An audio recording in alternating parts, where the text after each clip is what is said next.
Rina mengamati dan juga bersama-sama kita mendengar begitu ya, hal-hal yang ingin dicapai begitu terkait dengan swasembada pangan utamanya mungkin ditargetkan di 4 tahun sampai dengan 5 tahun ke depan. Menurut kacamata Anda sendiri Bu Rina, apakah target yang ingin dicapai oleh Pak Prabowo ini cukup realistis dan juga bisa tercapai mengingat kalau kita lihat begitu ya Bu di pemerintahan sebelumnya begitu.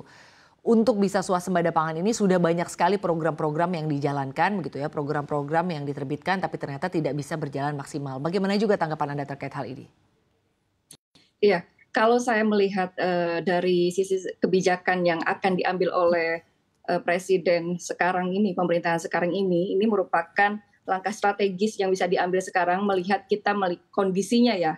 Kalau dilihat dari sisi global, geopolitik sekarang ini masih belum menentu. Akhirnya kan ini merupakan langkah strategis yang bisa diambil mengingat kita harus mengamankan ketahanan pangan kita di dalam negeri gitu. Jadinya program swasembada pangan itu merupakan salah satunya adalah dengan adanya percetakan sawah baru ya dengan target 3 juta hektar ini hingga 2029 saya kira ini bisa memberikan ketahanan pangan nasional kita dan untuk menjamin stok pangan nasional dalam negeri. Dan tentunya ini juga merupakan langkah realistis karena apa? Karena sekarang sudah dibentuk juga Badan Pangan Nasional juga ya, dan juga ada Menko Pangan yang bisa mensinergikan kementerian-kementerian kita untuk bisa mempercepat langkah-langkah strategis dalam hal misalnya tadi untuk menciptakan swasembada pangan. Begitu kira-kira Mbak. Baik Bu Rina, terima kasih. Saya ingin ke Pak Said. Pak Said menanggapi apa yang tadi disampaikan oleh Bu Rina. Nampaknya kalau menurut Bu Rina memang ini cukup realistis begitu ya. Target swasembada pangan di 4 tahun ke depan ini bukan hal yang mungkin tidak mudah untuk dicapai begitu. Bagaimana Anda melihat ini Pak Said? Ya, tentu saja seperti yang Pak Presiden sampaikan juga dan kita tahu bersama, nyambung tadi dengan yang Bu Rina dikatakan bahwa urusan pangan memang urusan yang menurut saya jadi sangat penting untuk terus dikuatkan ya, karena tidak ada satu negara yang akan kuat ya secara ekonomi, politik, sosial kalau unsur pangannya nggak cukup kuat. Itu argumentasi yang saya kira nggak bisa terbantahkan gitu ya. Terkait dengan targetnya sendiri tentu kita juga perlu melihat lebih jauh. Pertama, pangan yang dimaknai oleh Pak Presiden apakah hanya pangan pokok atau pangan semuanya gitu. Itu satu hal yang saya kira perlu clear juga. Karena kalau kita ngelihat kan performa dari setiap komoditas pangan yang kita produksi itu juga sangat berbeda-beda dengan problematika yang relatifly walaupun sama tetapi ada kekhasan problem yang berbeda-beda juga intervensinya gitu itu ya. Kemudian yang kedua saya kira kalau belajar dari 10 tahun atau bahkan 20 tahun terakhir kurun waktu 4-5 tahun sangat possible juga dilakukan, mungkin saja tercapai, tetapi ada prasyarat-prasyarat yang kalau kita belajar dalam kurun 10 tahun terakhir yang harus kita penuhi dengan saksama gitu. Pertama tentu terkait dengan kapasitas petani. Ini jadi penting kalau kita bisa merujuk pada kejadian tahun lalu misalnya soal tantangan terbesar kan salah satunya climate change ya.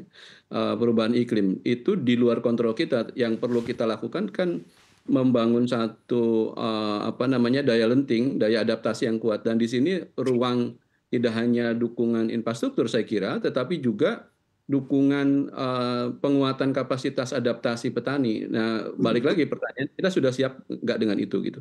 Yang kedua kan problem-problem lain, kalau kita benar mau mencapai 5 tahun sebagai sebuah target, ya sah-sah saja dibuat gitu ya. Tetapi kan jadi pertanyaan tadi, turunan dari target itu effortnya mau seperti apa, program kebijakan seperti apa. Tentu kita berharap tidak hanya mengulang atau meneruskan seperti yang kemarin, tetapi perlu ada terobosan-terobosan yang lebih kuat ya.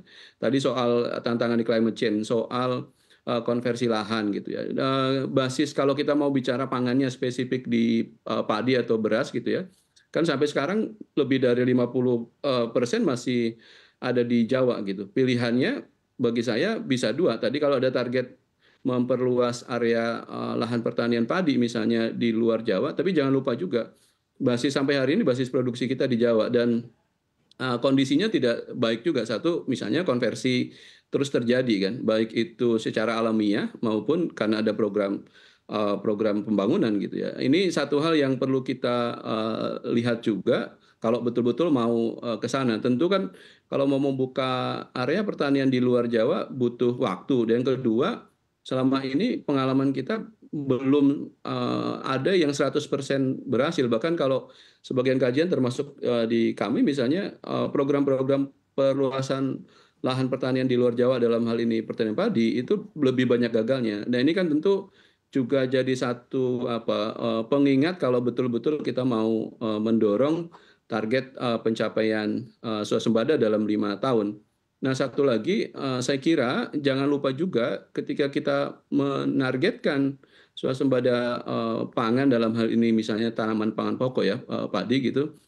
Mungkin satu yang tidak boleh dilupakan, kalau kita baca data sensus pertanian 2023 yang dikeluarkan BPS, dari 28 juta itu 17 jutanya kan petani tanaman pangan, dan itu lebih dari 80%-nya ada jutanya itu petani gurem. Saya mau katakan bahwa kalau toh kita mau naruh target swasembada pangan, jangan lupa juga soal kehidupan petaninya. Saya dari perspektif KLKP tentu saja kita ingin swasembada pangan dicapai dengan baik tanpa harus mengorbankan nasib dan kehidupan petaninya. Karena data sensus pertanian menunjukkan dalam 10 tahun jumlah petani gurem di sektor pertanian tanaman pangan justru naik, atau secara agregat jumlah petani gurem di total petani Indonesia naik dari 14 juta menjadi 17 juta dari tahun 2013 ke 2023. Saya kira itu beberapa hal yang saya kira harus jadi concern, terutama yang terakhir. Kalau kami perspektifnya memang melihat swasembada saja sangat tidak elok kalau hanya sekedar mengejar pertumbuhan produksi, tetapi melupakan kehidupan petaninya, kira-kira gitu, Mbak.